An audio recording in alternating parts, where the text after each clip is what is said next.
নমস্কার বন্ধুরা, আজ আমি সুজির ইডলি বানিয়েছিলাম ব্রেকফাস্টে, তো সেটাই আমি শেয়ার করব তোমাদের সঙ্গে।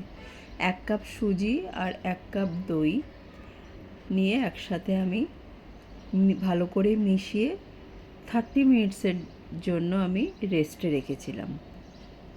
সুজি নর্মাল সুজি 1 কাপ নিয়েছিলাম, ঢেকে এবার আমি 30 মিনিটসের জন্য আমি রেস্টে রাখলাম। 30 মিনিটস পরে সুজিটা এঁটে গেছে, তো এবার আমি একটু জল দিয়ে একটু নরম করে নিলাম, পাতলা বলবো না, ঠিক একটু নরম করে নিলাম। লবণ দিলাম হাফ চামচ, আর হাফ চামচ আমি খাবার সোডা দিলাম, দিয়ে ভালো করে আমি এটাকে মিশিয়ে নিলাম।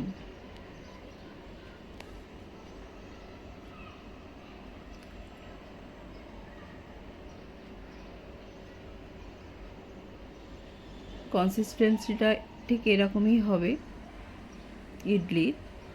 অন্যদিকে আমি ইডলির ট্রেতে একটু তেল দিয়ে ব্রাশ করে নিলাম, দিয়ে এবার এই ট্রেতে আমি 1 স্পুন করে ব্যাটারটা দিয়ে দেবো। তো আমি জল, ইডলি স্টিমে করব, তো জল ফুটে গেছে, তো আমি ট্রেটা বসিয়ে দিলাম।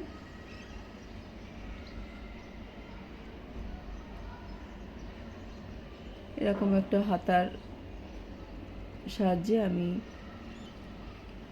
ইডলিগুলো ব্যাটার সব দিয়ে দিলাম। এবার ঢেকে দেব। আমি মিডিয়াম টু লো ফ্লেমে আমি 10 মিনিট রেখেছিলাম, তো আমার ইডলি হয়ে গেছে।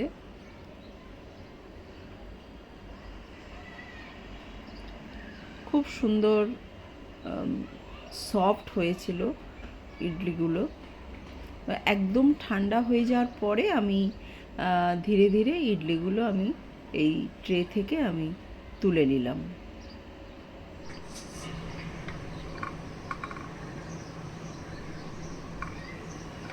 এবার ইডলির সঙ্গে আমি নারকেল চাটনি যেটা করেছিলাম সেটা হচ্ছে শুকনো নারকেল, ফ্রেশ নারকেল নিয়েছিলাম কিছুটা,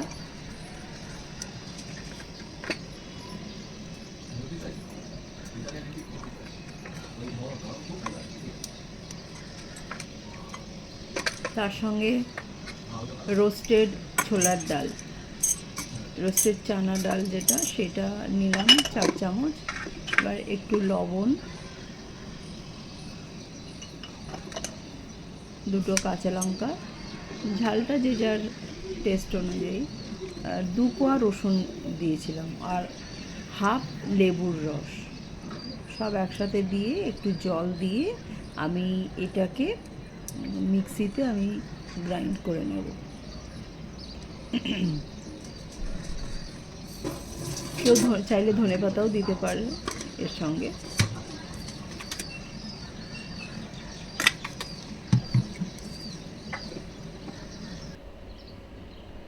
তো এই হলো নারকেলের চাটনি। এটাকে আমি একটু অন্য পাত্রে আমি ট্রান্সফার করে নেব।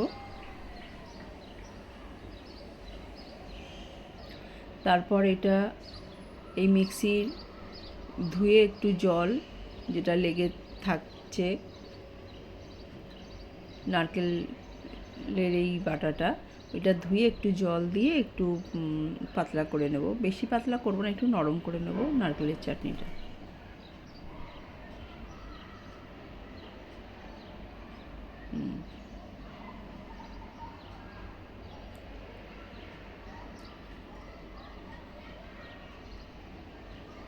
এবার একটা ফ্রাই প্যানে রিফাইন অয়েল দিলাম,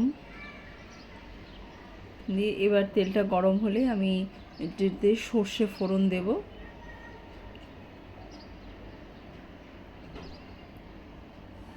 তার সঙ্গে কারি পাতা দিয়ে এটাকে ভালো করে একটু ভেজে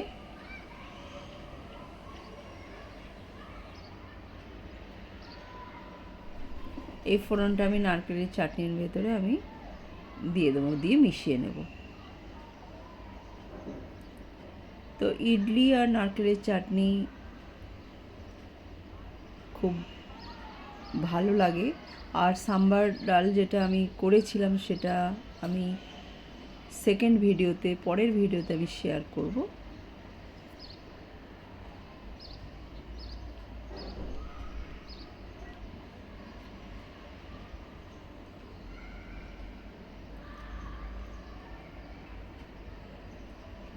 ইনস্ট্যান্ট ইডলি, সুজির ইডলি।